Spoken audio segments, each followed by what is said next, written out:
بسم اللہ الرحمن الرحیم۔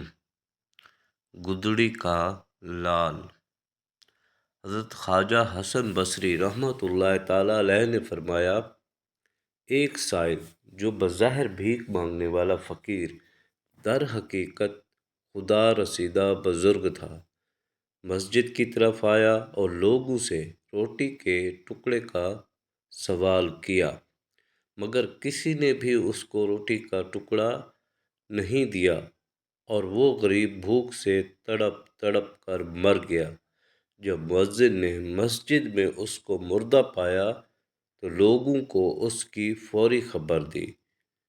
فقیر کی موت کا حال سن کر لوگ جمع ہوئے اور آپس میں چندہ کر کے اس کے کفن دفن کا انتظام کیا۔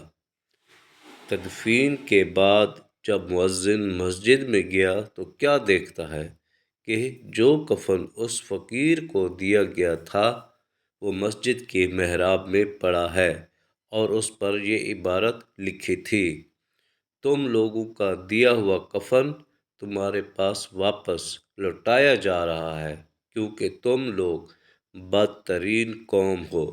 تم سے ہمارے ولی نے روٹی کا ایک ٹکڑا مانگا تھا، مگر تم لوگوں نے نہیں دیا، یہاں تک کہ وہ بھوکا مر گیا۔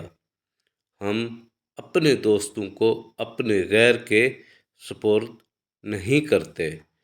غبار آلود ہیں لیکن حقارت سے نہ دیکھ ان کو، غبار آلود ہیں لیکن حقارت سے نہ دیکھ ان کو، کہ ان کی ٹھوکروں سے سلطنت بنتی بگڑتی ہے۔ سبحان اللہ۔